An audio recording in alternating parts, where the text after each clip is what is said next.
Forward House Bill 78 for its first hearing, and I would like to call on Representative Juanita Brandt and Representative Jeffrey Crossman for sponsored testimony.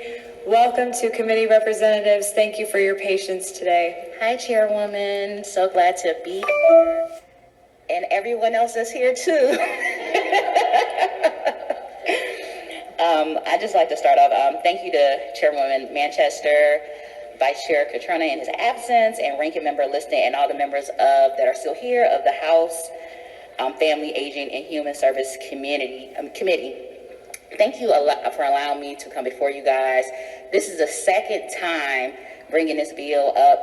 The first time I introduced this bill, it was before the pandemic, and I knew it was vital that we allow to have electronic monitoring of rooms inside of nursing homes and long-term facilities. But now that the pandemic's happened, this is vital that we pass this bill. We have seen within the state of Ohio, we are dealing with a silver tsunami within our state right now. We have the 7th largest state when it comes to the amount of senior citizens. That is a growing population here within the state. And we as a General Assembly have to protect everyone. God spare and bless me. I hope all of us get old one day, and we're going to want to have somebody to have our back when we get older. When we think of daycares, we just had a wonderful testimony about daycares. Daycares have cameras because we want to protect our most vulnerable populations, and that's our children. Our other set of our most vulnerable populations are our senior citizens, and they need that same type of protection too, to be able to have cameras in their facility. And this is not a gotcha bill. This is not a bill that's trying to trick people or trying to set someone up. This is just a basic bill that says, hey, when you come to this place or inside somebody's room, you're going to see the piece of paper on the wall to let you know that there is going to be video recording going inside the room to let you know. But we have to be in the business of protecting our seniors. Every year in Ohio, we have 16,000 reports of elder abuse. 16,000. I have a grandmother, and if something happened to her, it would be a whole problem for everyone even involved with it. And I try to be very protective, and it's a whole family effort to protect her and make sure that she is okay. But everybody wants to make sure that their loved one's protected, no matter if they're deciding to stay at home or if they're deciding to be inside of a nursing home. We owe that to our loved ones to make sure that they are doing that. Also, one of the main reasons why a lot of people are inside of nursing homes and long-term residence facilities is because they have cases of dementia. So these people are already having memory problems. They need an extra set of eyes to have their back. So when we start talking about taking care of our loved ones, they're super vulnerable when you talk about memory loss. So our Ohio promise is that you have to live and people want to retire with safety and security. Safety and security is those two precious words that we always want to make sure that we provide everyone, no matter what stage of life that you are at. And this pandemic has made all of us somewhat vulnerable. It's made all of us realize the cracks, the things that we needed to take care of as a General Assembly that we have not taken care of. And that's providing another set of eyes for our senior citizens who are in nursing homes. To close, this legislation is very simple. It's straight to the point. It gives protection for the person who's there, as well as for the staff, for the family. And, sometimes people will say like, oh, this is just to protect against staff. No, things happen with family. Things happen when people fall inside their room by themselves. Things happen that your mother or your father had COVID and you couldn't go visit them. Or they had a heart attack and you couldn't go visit them because it's the middle of a pandemic. And all you really wanted to do was to look in for a second on your mom who had dementia to make sure she was okay. We already, as a state of Ohio, are not addressing our nurse-to-patient ratio. So we already know our facilities are understaffed. This just gives an extra layer. I'm so fortunate this General Assembly that I have my friend, colleague, Rep. Crossman, who's going to give us an extra layer of that. But we'll ask all the questions until after he speaks. So thank you so much, Chairwoman. Thank you, Representative Brent. And thank you, Chair Manchester, Vice Chair Catrona. an abstention today, Ranking Member Liston and our other members of our House's Family, Aging, and Human Services Committee for this time today, presenting House Bill 78. I also want to thank my joint sponsor, Representative Brandt, for her commitment to this legislation, both in this iteration and House Bill 461 in the 133rd General Assembly. She's been very committed to the well-being of our most vulnerable citizens, or among our most vulnerable citizens here in Ohio, our elderly population residing in nursing homes. As legislators, we know that some of our best policy ideas derive from our constituents themselves. These are people that often had firsthand experience dealing with the issues we seek to solve, and this piece of legislation is no different.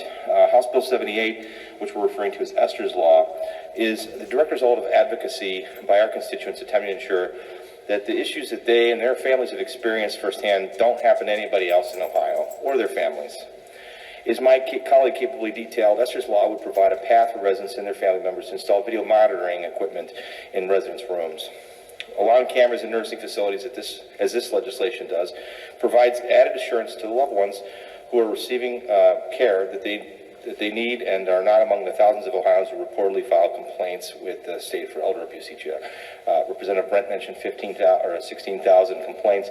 That's considered to be a conservative estimate. Those are just the actual reported complaints. Many other thousands of complaints probably don't even get reported. In the last General Assembly, one of my constituents from House District 15 testified in support of Esther's Law. His mother was Esther. In 2011, Mr. Piskor suspected that staff members were abusing his mother at her nursing facility, and he was forced to take measures into his own hands by surreptitiously recording her care with a hidden camera.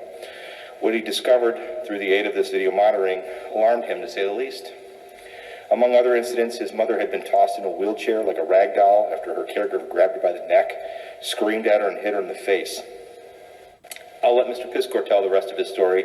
I have no doubt he'll be here along with others that will come to testify to make their compelling case about why this legislation is badly needed and why at least 9 other states across the United States have already adopted similar legislation. I surmise that many opposed this may fear lawsuits is one of the reasons why they would oppose.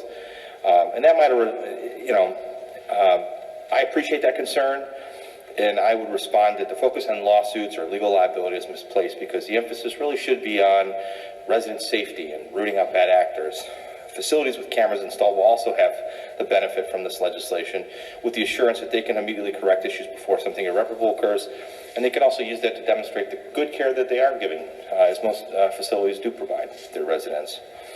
Ohio's elderly population, as Representative Brent mentioned, continues to grow annually. Unless we take action, we can expect that incidents of neglect and abuse will continue to increase among the elderly, particularly given that funding for adult protective services in the state of Ohio has been substantially limited by the General Assembly in recent years. So with that, I urge everyone to support this important legislation, and I welcome any questions or comments. Thank you. Thank you to the sponsors. Are there any questions for the sponsors? The chair recognizes Ranking Member Liston. Yep. I know that's the last testimony of a long day. Thank you, guys, and thank you, Chairwoman. Thanks for bringing this, and honestly, thank you so much for your passion, Juanita, and yours as well, Crossman and Jeff. Sorry.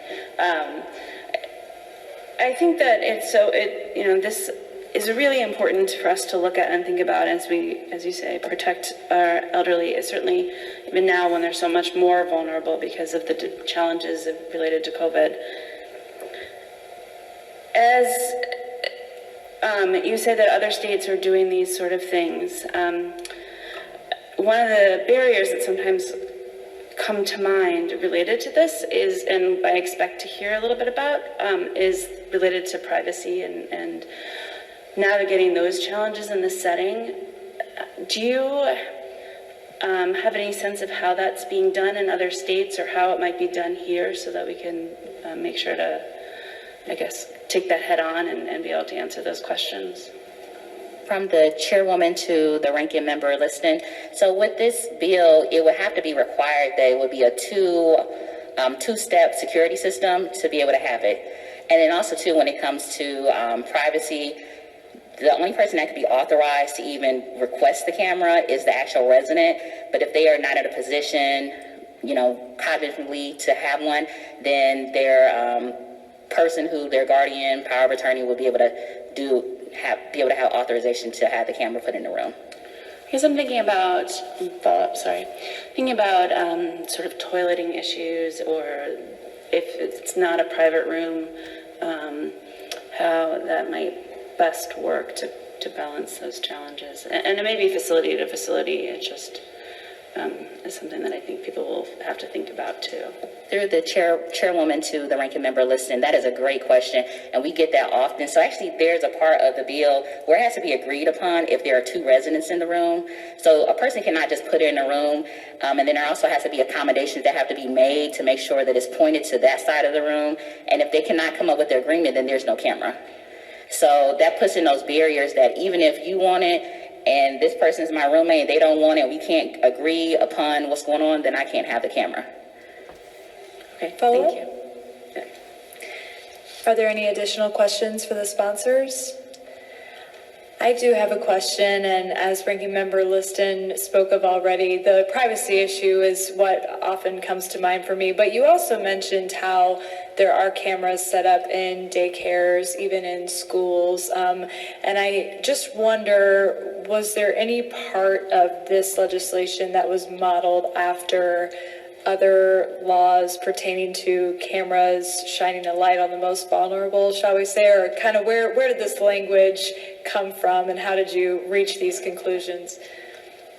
To the chairwoman, thank you so much for asking that. This has been passed in other states, but particularly we got this from Minnesota, which has been an example of how this legislation can be enacted. They have not had any lawsuits, which is always very important when it comes to this situation. So, because we know in Ohio, we never like being the first. We might like being the number 20, maybe number 30. We never like being the first, so we will not be the first to pass this type of legislation. Thank you for that question.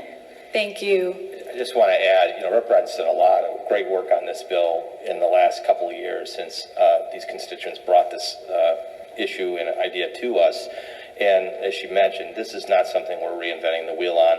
Not only do we have other model legislation, we have been listening to interested parties on this. So they're obviously identifying practical issues such as the ones you are all laying out here. And, and we've kind of thought through some of that stuff. And like I said, she's done the bulk of the work on this and should be given credit for having thought a lot of these same issues through the process, which is why the bill is drafted and reflects what it does.